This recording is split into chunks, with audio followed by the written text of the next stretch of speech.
খাবেও না। আর কি দিতে হবে?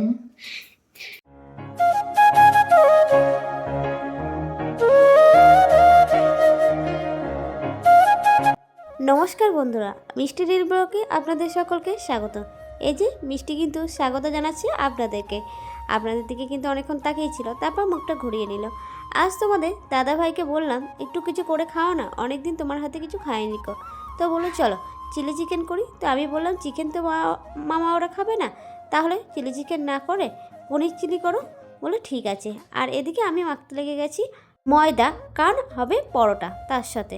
তো দেখলাম ও একা করতে গেলে অনেকটা টাইম লেগে যাবে, তার জন্যে আমি করতে শুরু করে দিলাম। এদিকে ও চিলি পনির করার জন্য সব কিছু রেডি করে ফেলেছে। আর দেখতেই পাচ্ছেন সব রেডি হয়ে গেছে। এদিকে পেঁয়াজ, তারপরে ক্যাপসিকাম, আর এদিকে মশলাপাতি সব কিছু। আর তার সাথে হবে আলু চিলি, কারণ তোমাদের দাদা ভাই আলু ছাড়া বাঁচতে পারে না। বন্ধুরা, এখানে দেখতে পাচ্ছ যে পনির চিল্লিটা তৈরি করছি, আর তার সাথে আলু চিল্লি। সেটা কিন্তু হবে ঘরোয়া পদ্ধতিতে, বেশি রেস্টুরেন্টের মতো করতে যাব না। অর্থাৎ বেশি মশলাযুক্ত করব না, নর্মাল বাড়ির লোক খাবে আর যাতে স্বাস্থ্য ভালো থাকে সেই কারণে একটু নর্মালভাবে করা হবে। এখানে কিন্তু চায়না সল্ট এইসব দেবো না। আমি মশলাটা দিচ্ছি ঠিকই, কিন্তু পাশ থেকে তোমাদের দিদিভাই বলে দিচ্ছে কতটা কী পরিমাণে দিতে হবে। আমি যেখানে থাকি সেখানে তো আমি একা থাকি, রান্না একার জন্যই করি, তাই পরিমাণটা কিন্তু একার জন্যই আমার জানা। আর এখানে কিন্তু আমরা প্রায় 5 জন রয়েছি।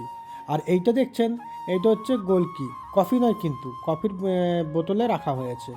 গোলকিটা মিলিয়ে নিচ্ছি। ও আরেকটা কথা, কী কী মশলা দিচ্ছি সেটা একবার বলা হয়নি, তাও আমি বলে দিচ্ছি। যেমন দিচ্ছি গোলকি, আর নুন, এখানে আদা পেস্ট, রসুন পেস্ট, পেঁয়াজ পেস্ট, আর ধনে জিরে, আর কাশ্মীরি লঙ্কা। বাস এইগুলো দিয়ে আমি রান্নাটা শুরু করব। এরপর দেব কর্নফ্লাওয়ার। কর্নফ্লাওয়ার তো জানেনই। এসব উপকরণগুলো দেওয়ার পর ভালো করে মেখে অনেকক্ষণ রেখে দিতে হবে, যাতে ভালো করে জমতে পারে।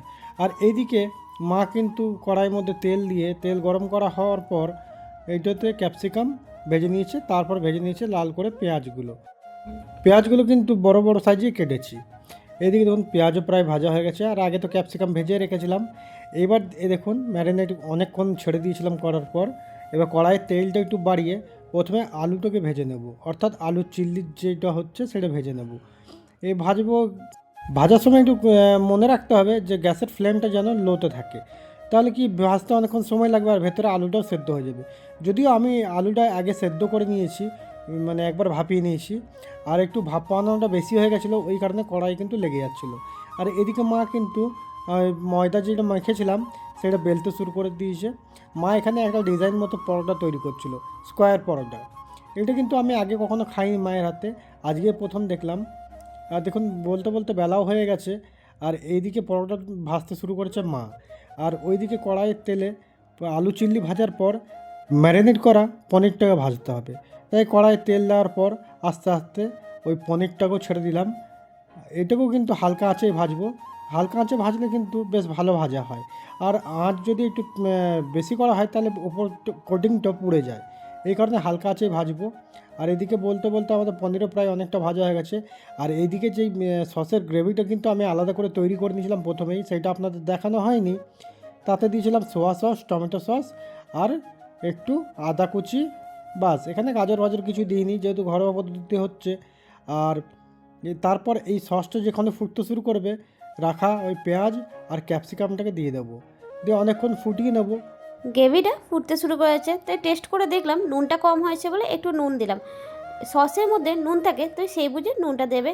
এরপর দিয়ে দিলাম পনিরগুলো, আর কমপ্লিট হয়ে গেছে আমাদের একটু ফোটানোর পরই। দেখতেই পাচ্ছেন, এই তো আমাদের আজকের রান্না। দেখতেই পেলেন বন্ধুরা, আমাদের কাজ শেষ। এরপর আমাদের শেষ কাজ হচ্ছে খাওয়া। আশা করবো আপনাদের ভিডিওটি ভালো লেগেছে।